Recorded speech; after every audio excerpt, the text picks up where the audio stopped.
আমরা ঘুরতে গিয়েছিলাম পদ্মবিলে। প্রচন্ড বৃষ্টি ছিল আর সেই বৃষ্টির মধ্যে পদ্মবিলে ছাতা মাথায় বসেছিলাম। তো যেমনটা বললাম, প্রচন্ড বৃষ্টি ছিল যেদিন আমরা ঘুরতে গিয়েছিলাম পদ্মবিলে। সকাল থেকে এমন বৃষ্টি ছিল না, কিন্তু হঠাৎ করে এত বৃষ্টি শুরু হয়ে যায়। তো সেখানে পৌঁছে আমরা সাবাকে রেনকোট পরিয়ে নেই আর আমরা ছাতা হাতে নিয়ে বেরিয়ে যাই, জুতা গাড়িতে রেখেই।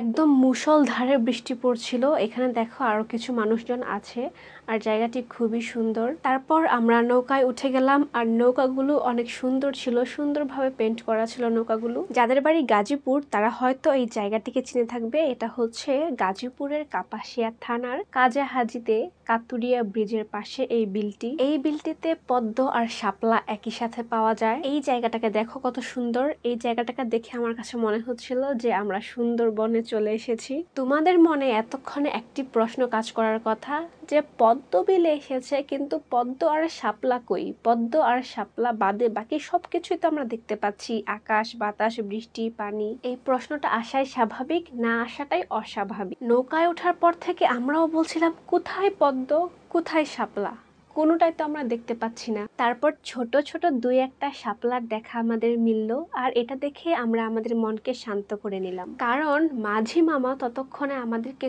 কয়েকবার বলে ফেলেছিল যে গতকালকে রাতে প্রচন্ড বৃষ্টি হয়েছে আর সেই বৃষ্টিতেই যে পদ্ম আর শাপলাগুলো ছিল সেগুলো পানির নিচে ডুবে গিয়েছে। আমরাও জানতাম এখানে প্রচুর পরিমাণে শাপলা আর পদ্ম থাকে। তো এইদিকে সাবা একটি কড়ি অবস্থায় থাকা শাপলা উঠিয়ে নিল। উঠানোর পর সে নিজের হাতে এটাকে ফুটাচ্ছে, কি আর করার। তারপর এদিকে আপুও শাপলা উঠাচ্ছিল, কিন্তু আমার শাপলা উঠানোর মতো কোনো ইচ্ছেই ছিল না, কারণ আমি অলরেডি শাপলা বিলে গিয়েছি, ফুটন্ত অবস্থায় শাপলা দেখেছি। কিন্তু আমার ইচ্ছে ছিল পদ্ম দেখার, যার জন্য আমার মন ভালো ছিল না। তো আমি আমার মনকে সান্ত্বনা দেওয়ার জন্য বারবার বলছিলাম আমরা যেমন নর্মালি বিলে ঘুরতে যাই ঠিক তেমনই আজকেও আমরা বিলে ঘুরতে এসেছি।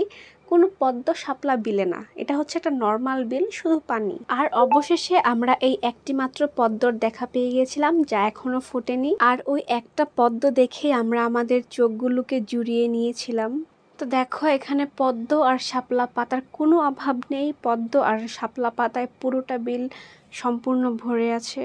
এরপর আমরা আরও একটি পদ্ম পেলাম, যা ছিল ফুটন্ত অবস্থায়, কিন্তু এটার অবস্থা ছিল খুবই খারাপ। তো এদিকে আমি সাবার কিছু ফটোশুট আর ভিডিও শুট করে নিলাম।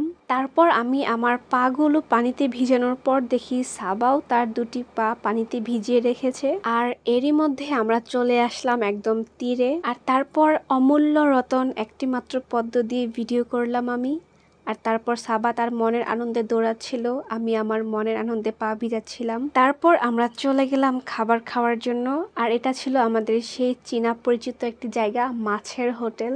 আর আমরা আগের মতো সেই বারান্দায় গিয়ে বসি যেখান থেকে বাগানটা দেখা যায়। ইচ্ছে মতো মাছ দিয়ে ভাত খাওয়ার জন্য এই হোটেলটি অবশ্যই সেরা। আর এবার সেখানে যাওয়ার পর আমাদের পরিচয় হয়েছে নতুন একটি বন্ধুর সাথে।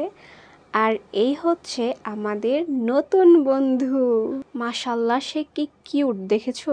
কিন্তু সমস্যা ছিল এই যে তার একটি পা ছিল না, এটাই ছিল একমাত্র দুঃখের বিষয়। ছোট্ট একটি বাচ্চা, দেখতে কত কিউট মাশাল্লাহ, কিন্তু তার কত কষ্ট হয় এই পায়ের জন্য। সাবা ওকে কোলে নেওয়ার পর ভয় পাচ্ছিল, সে তার হাত পিছনে রাখছিল যদি বিড়াল ছানা ওকে খামচি দেয় এই ভয়ে। দেখো কত সুন্দর করে আমার সাথে হ্যান্ডশেক করছিল, আমাদের সাথে অনেক মিশে গিয়েছিল, সে অনেক মিশুক টাইপের ছিল। আমরা সেখানে যাওয়ার পর থেকেই বিড়াল ছানার আওয়াজ শুনছিলাম আর সাবার আমি বলা বলি করছিলাম যে এখানে আশেপাশে হয়তো কিছু বিড়াল ছানা রয়েছে।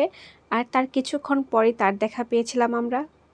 সে হয়তো খাবার খাওয়ার জন্য এই হোটেলটির আশেপাশে থাকে। কত সুন্দর ডোরা কাটা গা দেখেছো, একদম রয়্যাল বেঙ্গল টাইগার, এই জন্যই সে হচ্ছে বেঙ্গল ক্যাট। সাবা হাত মেলাতে চাচ্ছিল কিন্তু সে সাবাকে হাত দিচ্ছিল না একদমই। তারপর সে আমাদের সাথে খাওয়া দাওয়া করেছিল আর খাওয়া দাওয়া শেষে সে বৃষ্টির পানি জমেছিল বারান্দায় আর সেখান থেকে গিয়ে সে পানি খাচ্ছিল। খাওয়ার পরেও সে আমাদের সাথে অনেকক্ষণ খেলা করেছিল।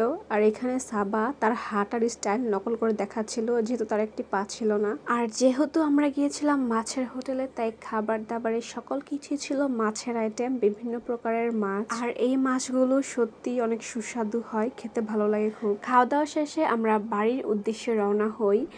আর যাত্রাপথের মাঝখানে আমরা একটি চায়ের বিরতি নিয়েছিলাম। বৃষ্টিতে ভিজার পর চা খাওয়ার মজাই আলাদা, গরম গরম চা। তো আজকের মতো এই ভিডিওটি এই পর্যন্তই, টাটা।